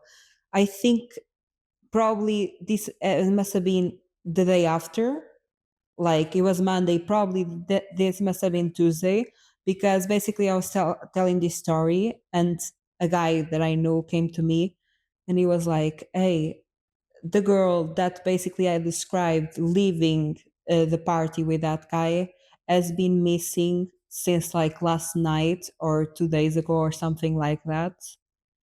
And I think he showed me the photo, if I'm not mistaken. I think so. Again, I'm drunk through all of this. My recollection is not the best. I think he showed me a photo, and it was like the girl that I saw leaving the guy, and basically told me that she was missing. Like nobody heard from her since that night. Like people tried to contact her and they couldn't. They couldn't find it anywhere. And basically, I told them, "Hey, I don't want to be over dramatic. I don't want to be crazy. But I think the police should get involved in this. I think she might be quite gone at this moment, because the vibes that I got was that basically my perspective of it is that that guy was basically trying to kidnap someone by convincing them to go home, convincing a girl to go home with him. And it's even scarier when this guy was done to try to convince woman, and like when it's woman specifically, I think the trading of the body, you know, probably is for unconsensual intimate relationships, which is quite scary to think about. And I don't know what happened to that girl. Basically, I told them, "Hey, I don't want to be over dramatic or crazy, but I think this might be serious. And I don't know who is in charge of this search or whatever. But I think, yeah, like you should tell people that this might be serious, right?" And unfortunately, I don't know what happened to that girl, because she was not like close to our circle. It was just like a girl that people saw and maybe kind of knew. I don't know. I really hope I'm wrong in this. I really hope. I really hope. I really hope I'm wrong in this, and I really hope that she's okay, and I really hope this is not what happened. But the guy was really shady, and it was really strange, and my intuition was really kicking in that moment. And I felt this is very weird, this is very strange, because again, the guy is clearly not interested in me. He had no interest in me. All he wanted was to take me home with no interest. The guy did not ask anything about me. The guy did not make close physical contact with me. Nothing. This guy just wanted to take me home. He was not interested in me. And I think I really hope that I'm being over dramatic in this point. I really hope that is not that bad. And I really hope that that girl was found and she's safe and she's healthy. I really hope. I don't know, guys. I wish this story had a better conclusion. I really wish I knew more and that the girl was safe, but I don't. But it's just, yeah, like really scary times, really scary experiences that there is not much you can do about it. Like when you go through these experiences, I think it's very, you are lucky or unlucky, unfortunately. Like there is not much control over these experiences because these people do this in very strategic, smart ways. They know what they are doing. And I think the only reason why I escaped these two experiences was because I have a heightened sense of intuition. It's because my intuition is very strong. But for a lot of people, they don't have that strong intuition. And I think there is also this concept here that we victim blame and we give more control to the victims that they actually have, when in reality, manipulative people are very deceiving. They do this very well. Like, there are a lot of times that you cannot predict or know, especially when it's happening, because they do this in such deceiving and manipulative ways, and they do this fast. Like the guy, he was like the other guy in the first story from the last episode, that he spoke with me really fast, and then he took like a call to action, and basically he took the next step to kidnap me. But this guy was the same. Like he talked quite fast as well. Like, I'm DJ from Miami, I'm traveling for Europe, I have a Lamborghini, I have a Rolex, do you want to come home with me? Is always like that vibe where they relay a lot of information to you really fast, and you cannot even like fully process what is happening. And yeah, like you don't have a lot of control on the situations, really. I think there is a lot of ways we as society blame victims, like they should know better or they have more control that they are letting on, but really they don't. Like, bad things happen sometimes and you are lucky to survive. Really, this is a lot of times not things that you can control, and life just is hard sometimes. And I think we should understand that this is not that easy to control. It's not that easy to understand, especially when you are going through this situation, especially when this has never happened to you and this is one of your first times, especially when you're not overly paranoid or you are under dramatic. If you are expecting the best from people and if you are expecting that the world is quite a safe place, it can be really easy for this to happen to you, and it can be quite uncontrollable for you to go through these experiences, right?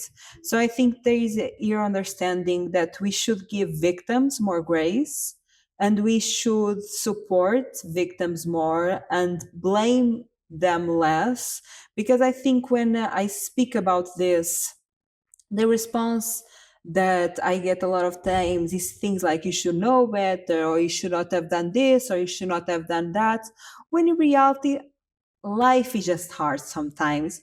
Things happen to you. And I think bringing more guilt and shame to the victim only makes it worse. Like, we got the bad end of the stick and we are being blamed for having it. Like, we go through hard experiences and it's our fault somehow. So I think we really need to bring more compassion and empathy to victims and to understand that sometimes the world is a scary, dark place. And if you have not been through it, you are quite lucky, because that's all it takes is luck. Sometimes you are at the wrong place at the wrong time. It's out of your control, and all you can pray for is to survive. Sometimes you don't know better.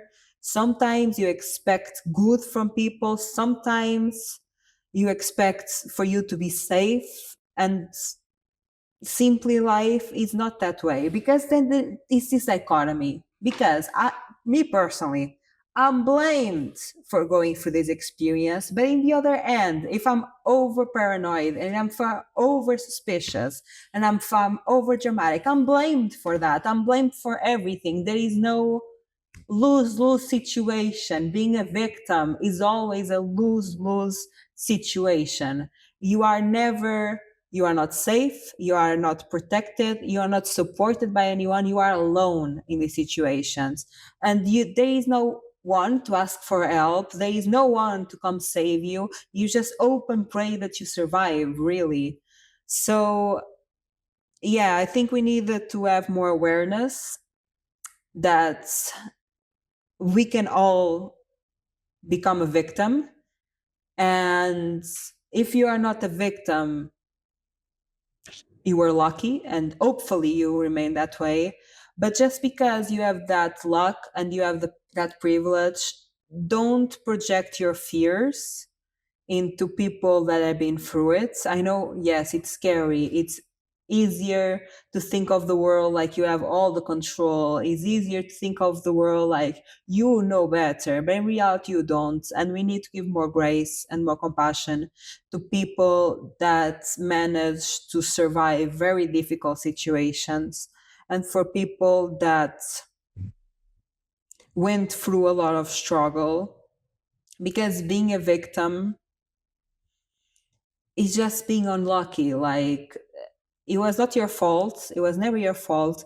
There was nothing you could do to avoid it. It was out of your control. It was not under your control. And I know this concept of not being under your control is scary, but in a lot of ways, we need to understand that life just happens sometimes. And it's not bad karma. You didn't do anything wrong to get life that way. Life sometimes it is hard. And like I talked about in my last episodes, I think for me, this experience was very related with fear. It was a thing that, yeah, I highlighted to me the power of thought, because it was the strategy that my mother used in situations that she had no control over. So for me, to, for example, not be with a person that she had no control, for me to not be in an environment where she had no control, she would instill fear in me. And she, when I was like a child, probably like beginning of being a teenager or something like that, like probably 11 or 12, I don't quite remember. She instilled this fear in me because she did not want me to hang out with people that she could not control. She instilled this idea and fear in me that I'll get kidnapped.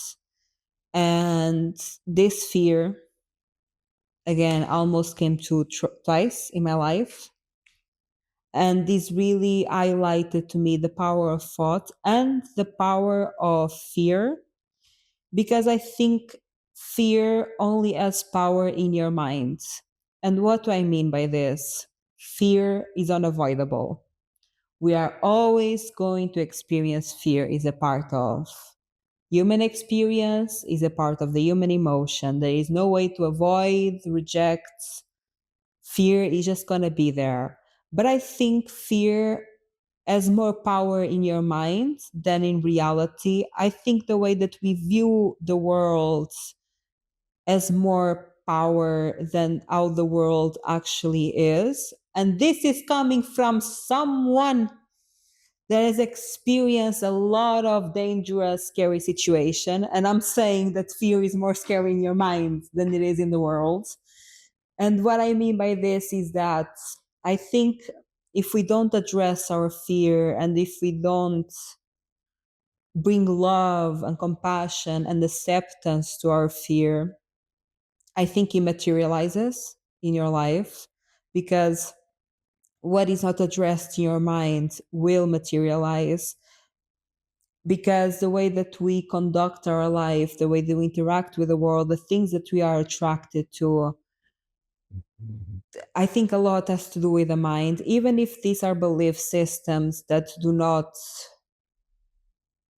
we are not conscious of and we have no control over. For example, I had no control of being in that situation, but I do think it was the fear that my mother instilled in me when I was younger that led me to face those experiences. Again, this is out of my control. I have no control over the fear that I'm experiencing in my mind. The only control that I have in the situation was to accept fear. And it was only when I accepted fear that my life felt safer. It was only when I opened myself to feel fear, to sit with fear, to love fear, instead of rejecting it. Instead of when I felt fearful, reject, reject, reject, escape, distract. Instead of doing that, I started to accept my fear and be like, hey, I'm going to sit with this feeling. I'm going to give it a loving space to feel this feeling.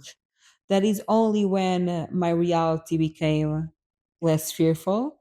Even though that I was feeling the fear, because I was feeling the fear, my reality became less fearful. When I was rejecting the fear, my reality became a lot of fear, a lot of chaos, a lot of danger. And this really taught me the power of the unconscious mind, of rejecting emotions. That's also one of the reasons why I'm so passionate about embracing emotions, because I think what you reject, it becomes.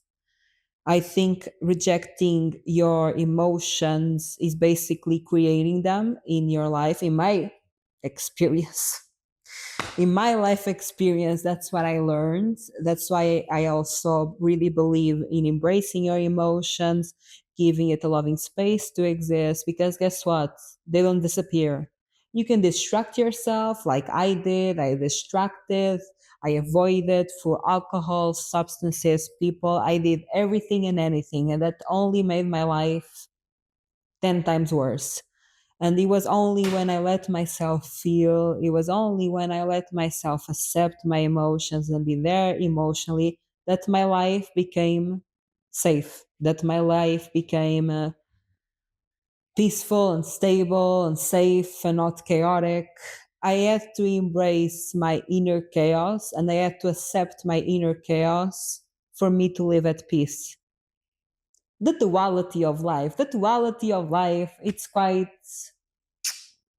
is impeccable, honestly. Like the duality of life is this paradoxical concept that is so true. And I think when we accept the duality, we can really move through the world as we desire, as we want. I think there is a lot of creation that we can do through duality.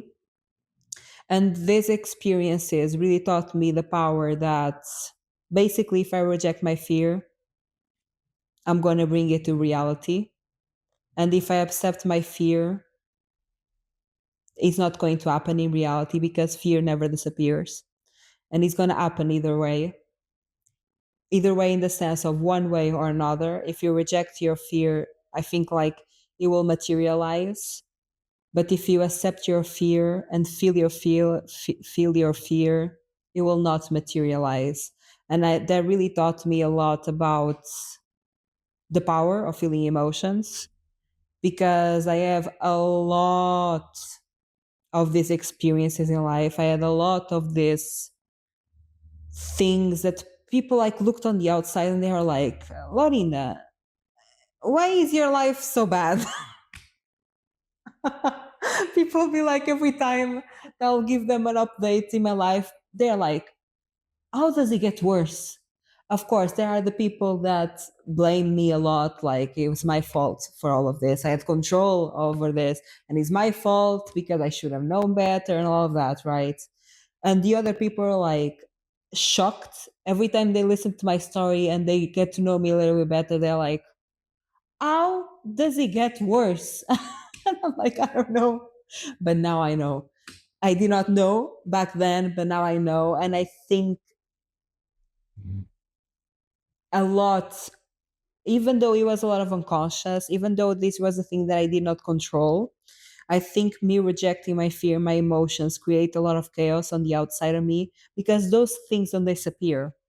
You just learn how to accept them. And it's like the, I guess, more control that you're gonna have in this situation is to accept your emotions.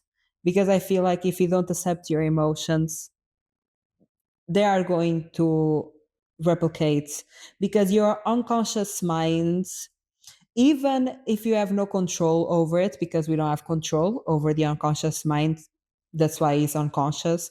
The difference between conscious and unconscious is that conscious, you have clarity, you understand, and you have control over. Unconscious, you don't have control, you don't have clarity, and you don't understand, right? It's the parts of you that are in the dark. And what you don't understand, you can control, right? Also, this is not about control, like, this is about embracing all parts of you. But I think the highest form of free will that I had in my life, the highest form, that's what I'm calling control. That is not quite control, is the option to choose difference. It's when I accepted my emotions and when I accepted my fear and I felt my fear and I was there emotionally for my fear. That is when I this thing stopped happening. Every time that something happens on the outside of me, now I'm very grateful that they don't because I really address my emotions. Like now I have a practice of every day at the end of the day being like, hey, how do you feel? Let's feel these emotions. Let's not reject them. No, no, no, no. Let's accept them. Let's sit with them. Let's feel them. And I do this because honestly, life scared me to that point. Life scared me to the point that I had to feel my emotions. And I don't know if I'm the only one with this. I don't think so. I see patterns in people. I think I'm the probably I probably have more awareness of it than most people, but I really believe in the power of emotions and the power of the mind because it has been proven to me over and over again. And I'm like, I cannot deny myself. I cannot reject myself. At this point, this is about survival. Like, at this point, it's not about just like being relatively like unlucky in life, being like relatively having like some difficulties in life. No, for me are life threatening situations.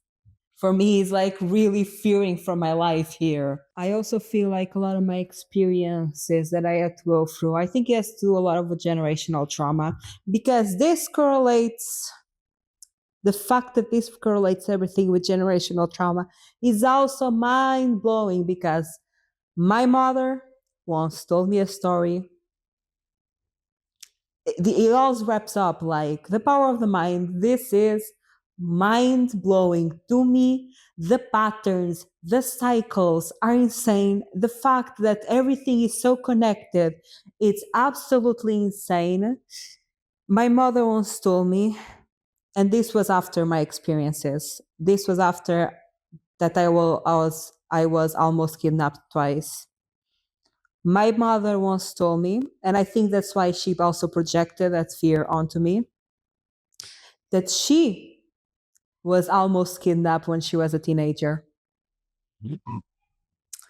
Basically, her story, I think, I don't quite remember, but she used to work late in like sewing clothes in Portugal, like the traditional woman back in the days.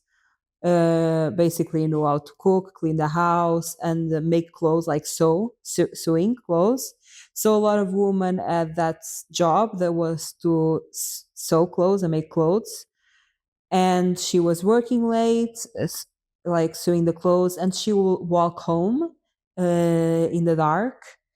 And basically, one time, I don't quite remember the story fully, but like from what I remember, a van if you remember from the last episode, there is a correlation also with a van stopped near her and like basically two men came out and they tried to grab her and put her into the van, and she escaped somehow. I wish I knew more details about the story, but I really don't. And she escaped somehow, and that was the moment that she was almost kidnapped. So imagine, I really feel generational trauma is real.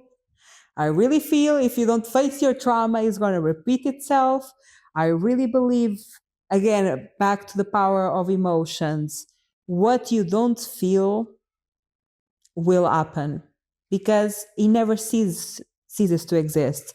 Things don't cease to exist. If we reject our emotional world, and if we reject our trauma, and if we reject our emotions, they will happen on the outside. But if we accept our emotions, if we accept our trauma, if we feel our emotions, it will not happen on the outside because nothing ceases to exist. Nothing in life ceases to exist. Everything transforms, right? And I think like generational trauma is very related with not feeling emotions. I think generational trauma continues and perpetuates not only because, right, you were traumatized, you were taught a certain behaviors, you were taught that that is how things are supposed to be, but I think a lot of changing those set of behaviors and changing those belief systems has a lot to do with feeling your emotions, processing them and letting go, because I find the only way to overcome a situation is to feel your emotions. That's the only way I found to overcome it. And for me, I think I have a lot of generational trauma in my family, and I had a lot of dark things that happen in my family that people were unable to sit with their emotions. And I think probably they don't speak about this, but I'm assuming a lot of them, I bet they were almost kidnapped. I'll not be surprised. I'll not be surprised at all if a lot of them were almost kidnapped. And this is for me how trauma works, how emotions work. And I think because I grew up in a family with a lot of trauma, I learned a lot of those lessons. And again, I'm very grateful that I learned the lesson of sitting with my emotions and feeling my emotions, because that's where I had the most power over my experiences. That's when I could create the most safety. Yeah, but this is wow. This story for me, it's wow. It's one of those examples that I'm going to tell many other examples during this podcast of these situations, like how everything is connected, the power of the mind, the power of emotions, and how this works, and how cyclical these things are, and the power also of the unconscious mind, the power of unprocessed emotions, and how everything is connected also with your lineage. And even if it's not directly, like, you are going to go through similar experiences that your parents went through. If they have not processed their emotions, you are going to go through similar experiences that are going to trigger similar emotions. This is just, for me, beautiful. I learned to look at this so beautifully and so connected with it, how everything is quite connected, even if we don't understand how everything is so cyclical and connected, especially with your lineage, especially with your heritage. I'm very grateful that I'm not longer living in the city that I was born. Very grateful for that, that I could walk away and create a life that is way more safe for me. Again, safety is a big thing for me for obvious reasons. For me, safety is my main thing because safety is something that I lacked so much, and I lived in so much unsafety. And it was so hard to live from that point of incredible unsafety, live in that constant hyper survival mode.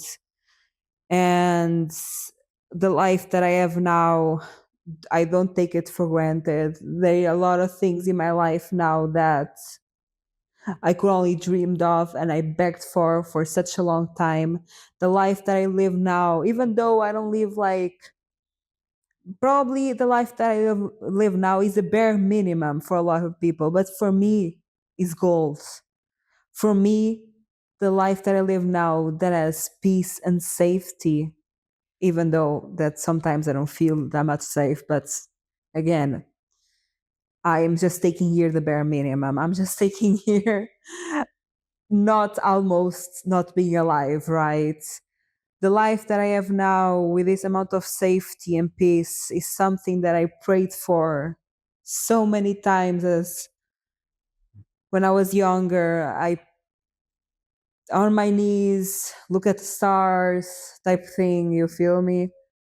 Prayed and begged for a life with some sort of stability, some sort of safety, some sort of peace. And I'm very grateful that I reached that point, and I don't take the life that I have now for granted at all. I think in a lot of ways I live my life always scared that this is going to be taken away from me, and I try my best to feel those emotions and to feel that fear, and I try my best to be there for myself and to comfort myself and say, "Hey, you are safe. You are at peace. You're good." And the life that I live now was something that I begged for, even though it's quite a simple life. Probably the bare minimum to a lot of people. Probably a lot of people will be discontent in living the life that I live now, but I'm so beyond grateful. I'm so beyond blessed in a lot of ways. I'm really grateful for also not being so close to my mother. I'm really, really grateful that I could create some sort of safety and distance between me and her. Very grateful that my roommate is not annoying me so much. Thank you. Thank you for all the energy, for the protective energy that you guys send me. Thank you, thank you, thank you, thank you. I'm thankful for everyone that listens, everyone that is subscribed to this podcast, everyone that is subscribed to Laurinda Land. Yeah, everyone that follows me on Instagram is my current favorite platform. Love you all. I'm very grateful for everyone that takes the time to watch it and listen and to respond to it. And I'm also very grateful for everyone that shares their story. And I feel very privileged and blessed by creating some sort of also safety, not only for me, but for others to feel comfortable enough to share their story. Like I feel very privileged for the people that, yeah, feel comfortable in sharing their story. And I hopefully I really believe that you create what you are. So, in a lot of ways, me creating this safe space for myself, I think indirectly is creating also a safe space for others. And that's what I really envisioned Laurinda Land in this podcast to be a safe place for me, a place of authenticity, a place of acceptance, a place of non-judgment for me. And that way, I think I'm also giving space to others to also have that sense of authenticity, acceptance, and not judgment. I'm very grateful for the conversations I have with you guys. I am very grateful for everyone that listens and take the time to listen and resonate with this message. It really makes me feel not alone in a world where I felt so alone for so long, right? And now I've reached a point that I'm alone without feeling lonely. That's a whole different conversation. Yeah, but I'm very grateful for all of you. And I just wanted to wish you a good day or night whenever you're listening. Bye.